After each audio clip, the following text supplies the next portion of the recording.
ಹಸುಗಳು ವೇದ ಕಾಲದಿಂದಲೂ ಭಾರತೀಯರಿಗೆ ಅತ್ಯಂತ ಪವಿತ್ರವಾದಂಥದ್ದು. ನಾವೇನು ತಿಳ್ಕೊಂಡಿಲ್ಲ ಅಂತಂದರೆ ನಾವೆಲ್ಲರೂ ಕೂಡ ಈ ಸೃಷ್ಟಿಯ ಒಂದು ಭಾಗ ಮಾತ್ರ. ಜೀವ ಇರುವಂತಹ ಎಲ್ಲದರ ಬಗ್ಗೆಯೂ ಕೂಡ ಋಷಿಗಳಿಗೆ ಒಂದು ವಿಶೇಷವಾದಂತಹ ಕಾಳಜಿ ಇತ್ತು. ಪ್ರಾಣಿ ಜೀವದ ಕಾಳಜಿ ಹೊಂದಂತಹ ಋಷಿಗಳು ಗೋ ಹತ್ಯೆ ಮಾಡೋದಕ್ಕೆ ಹೇಳೋದಕ್ಕೆ ಸಾಧ್ಯ ಇದೆಯಾ? ಕುದುರೆಗಳನ್ನು ಯಜ್ಞದಲ್ಲಿ ಹಾಕಬೇಕು, ಪ್ರಾಣಿ ಬಲಿ ಮಾಡಬೇಕು ಅಂತ ಹೇಳೋ ಸಾಧ್ಯತೆ ಇದೆ? ಇಂಪಾಸಿಬಲ್. ಮನುಷ್ಯರಿಗೆ ಎಲ್ಲ ಬಗೆಯಲ್ಲಿ ಆದಂತಹ ಆನಂದವನ್ನು ಸುಖವನ್ನು ಕೊಡಬಲ್ಲಂತಹ ಶಕ್ತಿ ಹಸುಗಳಿಗಿದೆ. ಗೋ ಹತ್ಯೆಯನ್ನು ನಾವು ಮಾಡಕೂಡದು. ಗೋ ಹತ್ಯೆ ಮಾಡೋದು ಬಹಳ ದೊಡ್ಡ ಪಾಪ.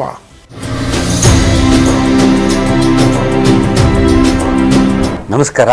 ಹೊಸದಿಗಂತ ಡಿಜಿಟಲ್ ಚಾನಲ್ಗೆ ತಮ್ಮೆಲ್ಲರಿಗೂ ಮತ್ತೊಮ್ಮೆ ಸ್ವಾಗತ. ವೇದ ವಿಸ್ಮಯ ಕಾರ್ಯಕ್ರಮಕ್ಕೆ ತಮ್ಮೆಲ್ಲರ ಅಭಿಪ್ರಾಯಗಳು ತುಂಬ ಚೆನ್ನಾಗಿ ಬರ್ತಾ ಇದೆ. ಸಾಕಷ್ಟು ಕಾಮೆಂಟ್ಗಳ ಮೂಲಕ ತಿಳಿಸ್ತಾ ಇದ್ದೀರಾ. ಸಾಕಷ್ಟು ಪ್ರಶ್ನೆಗಳು ಇದೆ. ನಿಮ್ಮ ಸಾಕಷ್ಟು ಪ್ರಶ್ನೆಗಳೊಂದಿಗೆ ನನ್ನ ಪ್ರಶ್ನೆಗಳನ್ನು ಸೇರಿಸಿ ಡಾಕ್ಟರ್ ರವಿ ಜಾಗೀರ್ದಾರ್ ಅವ್ರ ಹತ್ರ ಕೇಳ್ತಾ ಇದ್ದೀನಿ. ಅವರು ಸಾಕಷ್ಟು ಉತ್ತರಗಳನ್ನು ಕೊಡ್ತಾ ಇದ್ದಾರೆ. ಮತ್ತೊಮ್ಮೆ ಸಾಕಷ್ಟು ಪ್ರಶ್ನೆಗಳೊಂದಿಗೆ ಅವ್ರನ್ನ ಸ್ವಾಗತಿಸ್ತಾ ಇದ್ದೀನಿ. ಸರ್, ಕಾರ್ಯಕ್ರಮಕ್ಕೆ ತಮಗೆ ಮತ್ತೊಮ್ಮೆ ಸ್ವಾಗತ. Thank you. ಹಿಂದಿನ ಕಾರ್ಯಕ್ರಮದಲ್ಲಿ ನಾವು ರಾಜನೀತಿ, ಯುದ್ಧ ನೀತಿ ಇವುಗಳ ಬಗ್ಗೆ ಎಲ್ಲ ಮಾತಾಡಿದ್ವಿ ಸರ್. ಈ ವಿಷಯಗಳು ಬರ್ತಿದ್ದಾಗ ನನಗೆ ಒಂದು ನೆನಪಾಗಿದ್ದು, ಈ ರಾಜನೀತಿ ಅಂದರೆ ಈ ರಾಜ್ಯದ ಮೂಲ ಸಂಪತ್ತು ಅಂತೇನಿತ್ತು, ಅದು ಸಂಪತ್ತು ಹಸುಗಳು ಅಂತ. ಆಗಿನ ಕಾಲದಲ್ಲಿ ಹಸುಗಳು ಎಷ್ಟಿದೆಯೋ ಅವನೇ ಆ ಒಂದು ರಾಜ್ಯದ ಶಕ್ತಿ. ಎಷ್ಟು ಹಸುಗಳು ಅವ್ರ ಹತ್ರ ಇದೆ ಅನ್ನೋದು ಅಂತ ಎಲ್ಲೋ ಕೇಳಿದ್ದೆ ಇದು. ಸೊ ಗೋಸ್ ರಕ್ಷಣೆ, ಇದ್ರ ಬಗ್ಗೆ ನಮ್ಮ ವೇದಗಳಲ್ಲಿ ಏನಿದೆ ಸರ್?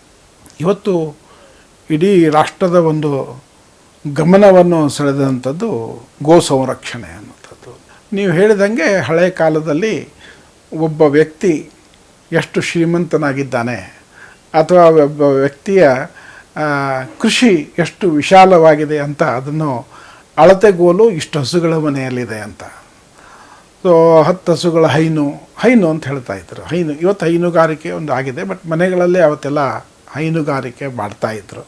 ಸೊ ಹಸುಗಳು ವೇದ ಕಾಲದಿಂದಲೂ ಭಾರತೀಯರಿಗೆ ಅತ್ಯಂತ ಪವಿತ್ರವಾದಂಥದ್ದು. ಹಸು ಅಷ್ಟೇ ಅಲ್ಲ, ಎಲ್ಲ ಪ್ರಾಣಿ, ಪಕ್ಷಿ, ಕ್ರಿಮಿ, ಕೀಟ, ಜೀವ ಇರುವಂತಹ ಎಲ್ಲದರ ಬಗ್ಗೆಯೂ ಕೂಡ ಋಷಿಗಳಿಗೆ ಒಂದು ವಿಶೇಷವಾದಂತಹ ಕಾಳಜಿ ಇತ್ತು. ಇವೆಲ್ಲವೂ ಕೂಡ ಸೃಷ್ಟಿಯಲ್ಲಿ ತಮ್ಮದೇ ಆದಂತಹ ಒಂದು ಪಾತ್ರವನ್ನು ನಿರ್ವಹಿಸ್ತವೆ. ಇವ್ಯಾವುದಕ್ಕೂ ನಾವು ಯಾವುದೇ ರೀತಿಯಾದಂತಹ ಬಾಧೆಯನ್ನು ಮಾಡಿ ಈ ಸೃಷ್ಟಿ ವ್ಯವಸ್ಥೆ ಅಂತೇನಿದೆ, ಈ ಸೃಷ್ಟಿ ವ್ಯವಸ್ಥೆಗೆ ನಾವು ಈ ವ್ಯವಸ್ಥೆಯನ್ನು ಅವ್ಯವಸ್ಥಿತ ಮಾಡಬಾರ್ದು. ಇವುಗಳಿಗೆ ಯಾವುದೇ ರೀತಿಯಾದಂತಹ ಒಂದು ಡಿಸ್ಟರ್ಬೆನ್ಸ್ ಅಂದರೆ ಇವುಗಳ ಸಮತೋಲನವನ್ನು ಹಾಳು ಮಾಡೋದಕ್ಕೆ ನಾವು ಏನನ್ನು ಮಾಡಬಾರ್ದು ಅಂತ. ಇದನ್ನ ಯಾಕೆ ಋಷಿಗಳು ಹೇಳಿದ್ರು ಅಂತ ಹೇಳಿದರೆ, ನಾವು ಮನುಷ್ಯರು ಏನು ತಿಳ್ಕೊಳ್ತೀವಿ, ಈ ಇಡೀ ಪ್ರಪಂಚ ನನಗೋಸ್ಕರ ಇದೆ ಅಂತ. ನಾವೇನು ತಿಳ್ಕೊಂಡಿಲ್ಲ ಅಂತಂದರೆ ನಾವೆಲ್ಲರೂ ಕೂಡ ಈ ಸೃಷ್ಟಿಯ ಒಂದು ಭಾಗ ಮಾತ್ರ. ಹೇಗೆ ಪಶುಗಳು ಅದಕ್ಕೊಂದು ಭಾಗ, ಪ್ರಾಣಿಗಳು ಒಂದು ಭಾಗ, ಗಿಡಮರಗಳು ಒಂದು ಭಾಗ, ಅದೇ ರೀತಿಯಲ್ಲಿ ಮನುಷ್ಯನು ಕೂಡ ಒಂದು ಭಾಗ. ಆದರೆ ಏನಾಯಿತು, ಈ ಸೃಷ್ಟಿಯ ಬೆಳವಣಿಗೆಯ ಕ್ರಮದಲ್ಲಿ ಮನುಷ್ಯ ಬರುವಷ್ಟೊತ್ತಿಗೆ ಒಂದು ಮನಸ್ಸು ಅಂತ ಬಂತು. ಬುದ್ಧಿ, ಇಂಟೆಲೆಕ್ಟು ಎತ್ತರಕ್ಕೆ ಏರ್ತು.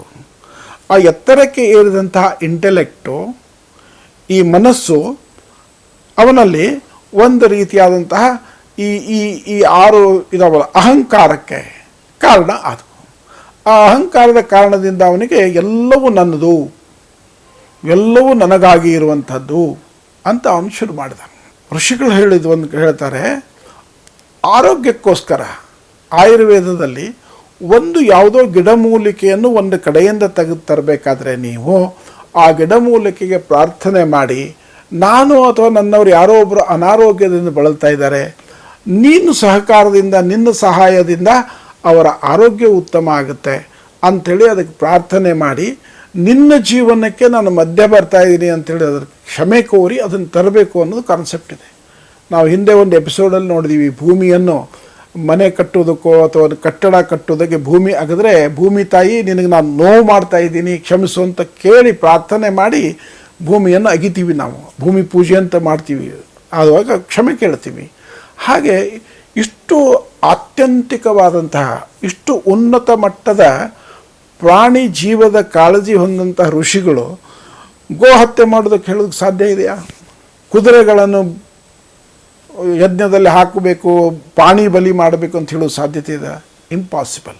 ಒಂದೋ ನೀವು ಋಷಿಗಳು ಪ್ರಾಣಿ ಹಿಂಸೆ ಮಾಡ್ತಿದ್ರು ಅಂತ ಹೇಳಿದರೆ ಅವ್ರು ಹೇಳಿದಂಥ ಎಲ್ಲ ವಿಚಾರಗಳನ್ನು ನೀವು ಒಪ್ಕೊಳ್ಳಿಕ್ಕಾಗಲ್ಲ. ಎಲ್ಲ ಇಷ್ಟು ಅದ್ಭುತವಾದಂತಹ ಮಾನವೀಯ ಮೌಲ್ಯವುಳ್ಳಂತಹ ಮನುಷ್ಯನ ವರ್ಧನೆಗೆ ಅನುವಾಗುವಂತಹ ವಿಚಾರಗಳನ್ನು ಋಷಿಗಳು ಕೊಟ್ಟಿದ್ದಾರೆ ಅಂದರೆ ಅವರು ಪ್ರಾಣಿ ಬಲಿಯನ್ನು ಹೇಳಿದ್ದಾರೆ ಅಂತ ನೀವು ಹೇಳಲಿಕ್ಕಾಗಲ್ಲ. ಬಟ್ ಮೊದಲನೇದನ್ನು ನಾವು ಒಪ್ಕೊಳ್ಳೋದ್ರಿಂದ ಅವರು ಪ್ರಾಣಿ ದಯೆಯದ್ದು ಇತ್ತು ಅವರಲ್ಲಿ. ಅವರು ಅತ್ಯಂತ ಸೂಕ್ಷ್ಮ ಕ್ರಿಮಿಕೀಟಗಳನ್ನು ಕೊಲ್ಲುವುದಕ್ಕೂ ಕೂಡ ಅವರು ವಿರುದ್ಧವಾಗಿದ್ದರು ಅಂತ ಒಪ್ಕೊಂಡು, ಸೊ ಗೋ ಹತ್ಯೆಗೆ ಅಲ್ಲಿ ಅವಕಾಶ ಇಲ್ಲ. ಎಷ್ಟು ಸಾಧ್ಯ ಆಗುತ್ತೋ ನೀನು ಗೋವುಗಳ ಸಂತತಿಯನ್ನು ಬೆಳೆಸು, ಗೋವುಗಳನ್ನು ರಕ್ಷಣೆ ಮಾಡು ಅಂತ ವೇದಗಳಲ್ಲಿ ಹೇಳಿದ್ದಾರೆ. ಅನೇಕ ಕಡೆಗೆ ಇದು ಉದಾಹರಣೆ ಬರುತ್ತೆ. ಈಗ ಒಂದಷ್ಟು ವರ್ಷಗಳ ಹಿಂದೆ ಈ ಗೋ ಹತ್ಯೆಗೆ ಸಂಬಂಧಪಟ್ಟಂತೆ ಕೇಸ್ ಬಂತು, ಸುಪ್ರೀಂ ಕೋರ್ಟಿಗೆ ಹೋಗಿತ್ತು.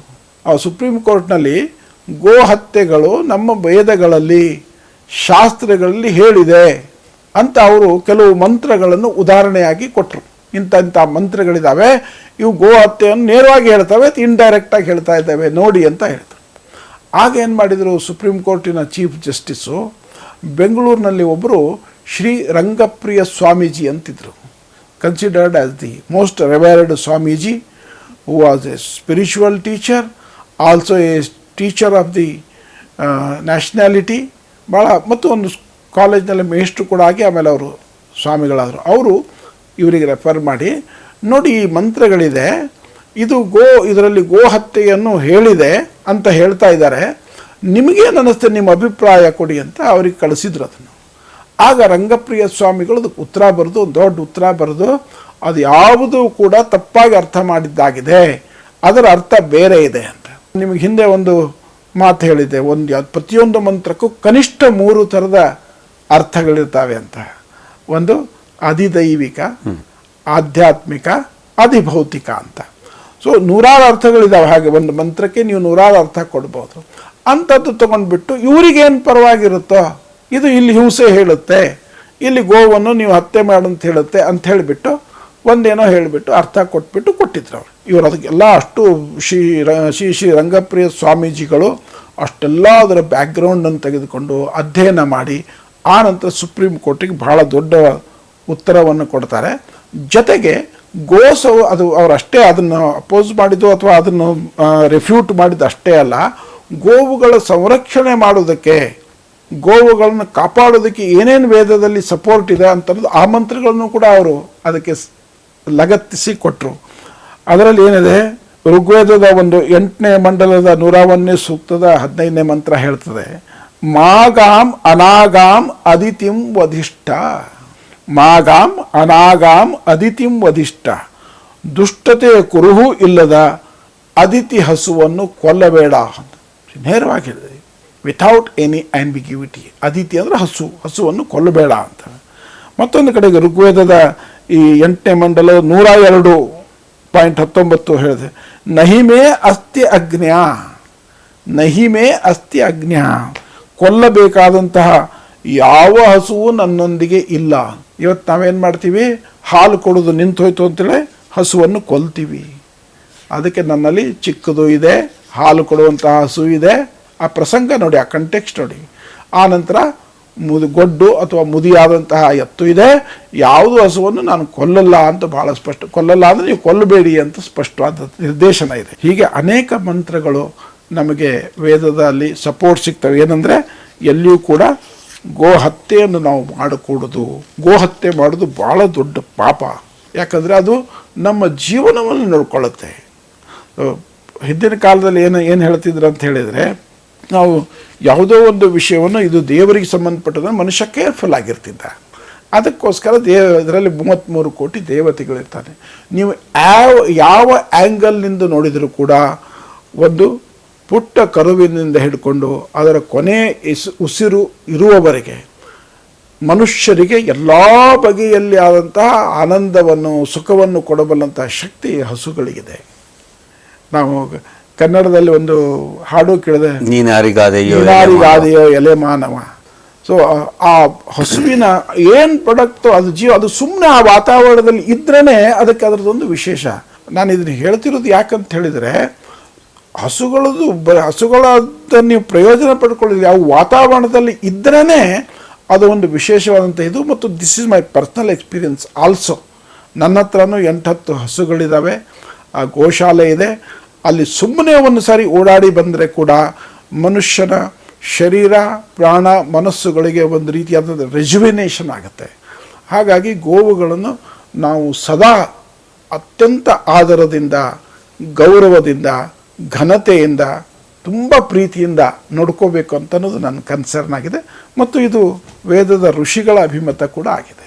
ಇಷ್ಟೊತ್ತು ನಾವು ಕೇಳಿದ್ದೇನು ಅಂದರೆ, ಬಲಿ ಕೊಡೋದು ಇರಲಿಲ್ಲ ನಮ್ಮ ವೇದಗಳಲ್ಲಿ. ಎಲ್ಲೂ ಯಾವುದೇ ಪ್ರಾಣಿ ಆಗಲಿ, ಹಸು ಆಗಲಿ, ಕುರಿ ಆಗಲಿ, ಇನ್ನೊಂದಾಗಲಿ, ಯಾವುದೇ ಬಲಿಗಳ ವಿಷಯನೇ ಇಲ್ಲ. ಅಲ್ಲಿ ಕಾಪಾಡಿ ಅನ್ನೋದು ಮಾತ್ರ ಇದೆ ವೇದಗಳಲ್ಲಿ.